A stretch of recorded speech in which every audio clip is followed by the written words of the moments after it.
Good morning, students. I am going to explain the final touch of this poem Ozymandias. जैसा मैंने पिछले videos में बताया कि ओzymandias जो राजा था वो किस तरह से एरोगेंट था, अपने आप को शक्तिशाली समझता था और साथ ही उसके चेहरे के भाव को किस तरह से एक वास्तुकार मूर्तिकार ने, स्कल्पचर ने उसके चेहरे को ढाला था, उसको बनाया था। और उस विशाल से रेगिस्तान में अब समय के साथ, चूंकि जैसा कहा गया था कि समय के साथ हर चीज बदलता है, वो न राजा था न उसका किंगडम था, सिर्फ बच गया था तो उसकी एक विशालकाय प्रतिमा, वो भी प्रतिमा पूरी तरह से नहीं, विखंडित, टूटा हुआ, बिखरा हुआ। दो लेग्स जो है वो एक आधार पर खड़े थे और बाकी उसका धड़ का कहीं पता नहीं था। उसका हेड जो था वो हाफ जो है बालू के ढेर पर धंसा हुआ था। उसकी चेहरे की रेखाएं बता रही थी वो किस तरह का राजा था। और वो रेखाओं से ये भी पता चला था कि उस स्कल्पचर ने, उस मूर्तिकार ने किस तरह से उस चेहरे के भाव को पढ़ के उसको तराश दिया था, उसी के चेहरे को, उसी के अंदाज में। अब हम उसके आगे की कहानी को आगे की कविता में देख रहे हैं कि उसका मीनिंग क्या झलक रहा है। ठीक है, अगला था and on the pedestal these words appear. अब सारी चीज होने के बाद अब देखते हैं क्या है, कौन देखता है, वो ट्रैवलर क्या देखता है कि वो जो वर्ड लिखा हुआ था, एक वर्ड, पेडेस्टल किसको कहते हैं, एक आधार, हाँ, जिस पर वो पैर खड़ा था, जो विशालकाय जो उसका लेग था राजा का, वो था किस पर था खड़ा, एक बेस पर खड़ा था। ठीक है, ये बेस है, मान लो इस पर लेग खड़ा था, दो लेग था, तो इसी बेस के ऊपर में कुछ लिखा हुआ था। ठीक है, क्या लिखा हुआ था, माई नेम इज ओzymandias, मेरा नाम, मैं जो राजा हूं, मेरा नाम ओzymandias है, मैं राजाओं का राजा हूं। लुक ऑन माई वर्ड्स, मेरे काम को देखो, मेरे कार्यों को देखो, ये माइटी एंड डिस्पेयर, तुम शक्तिशाली और निराशा के साथ। ठीक है, nothing beside remains round the decay. आज इतना चीज जो लिखा हुआ था उस पेडेस्टल पर, यानी जिस पर पांव जो विशालकाय पैर था उसका राजा का बना हुआ, और इसी में कुछ लिखा हुआ था। इसके बावजूद उसका धड़ जो है कहीं पता नहीं था, लेकिन सर यहाँ पर बालू पर धंसा हुआ था।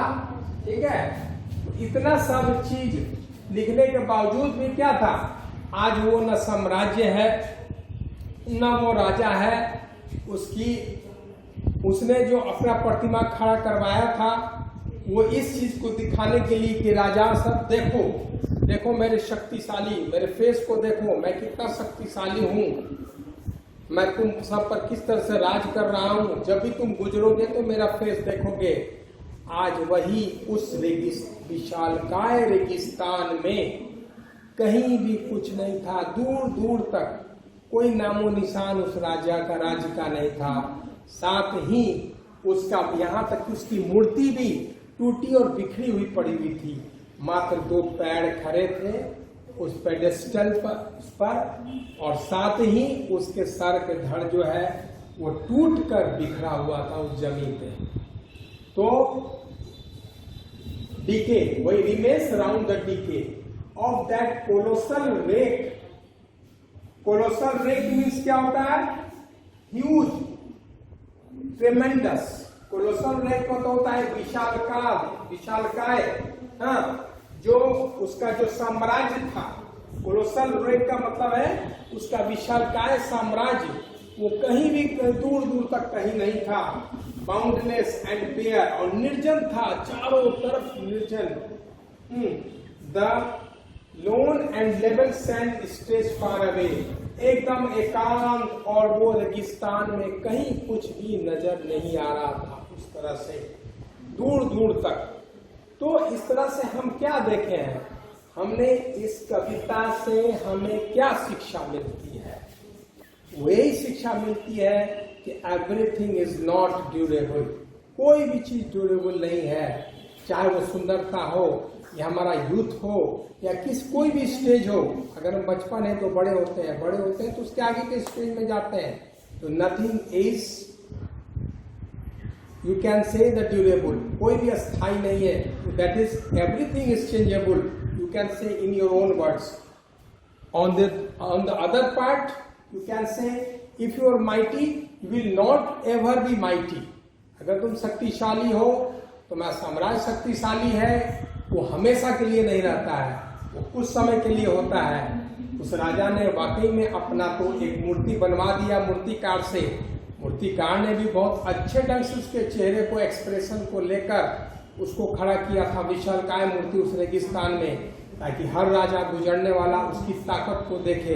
लेकिन क्या वो ताकत अस्थायी हुई? नहीं हुई। वो ताकत चला गया, वो साम्राज्य चला गया, यहाँ तक कि उसकी मूर्ति का भी कोई सर्वाइवल नहीं था। That is not survival quite alone. You can't just imagine that his statue will be forever in desert. No, that is quite scattered on the ground. How it is scattered? Only 2 legs were remaining. केवल 2 पैर बचे थे। Sir जो है कहीं और गिरा हुआ था, वो भी टूटा फूटा था, फेस था, लेकिन धड़ का कहीं पता नहीं था। तो इस तरह से हम देखते हैं, हमें इस कहानी से यही शिक्षा मिलती। We just learned from this poem that nothing is durable and we should be very polite. We should maintain our politeness in our life so that will survive forever. हमारा व्यवहार, हमारा बात विचार, that will survive forever, वही हमारे लिए ज्यादा तक ड्यूरेबल है। Otherwise other thing is nothing that will be. So इस कविता के जरिए हमें कवि ने इस बात का संदेश दिया है। साथ ही I will just appeal all of you, all the students, you all the word meanings has been already highlighted in your book. You will write all the words in your notebook and you will get remember that, and there are some questions will be provided in videos. I will provide some questions from this poem. मैंने इस poem से कुछ questions को extract किया है। I will just send in WhatsApp. You will write down in your copy.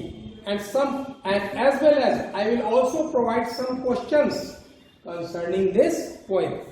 इस poem से concerning हम कुछ questions भी आपको प्रोवाइड करेंगे, ठीक है। इस तरह से आज हम लोग कंक्लूडिंग पार्ट था वीडियोस का, इस पोएम का। फिर नेक्स्ट वीडियो में हम लोग नए चैप्टर के साथ हम लोग आएंगे। Till then just goodbye and we shall meet in the next video. Okay, thanks.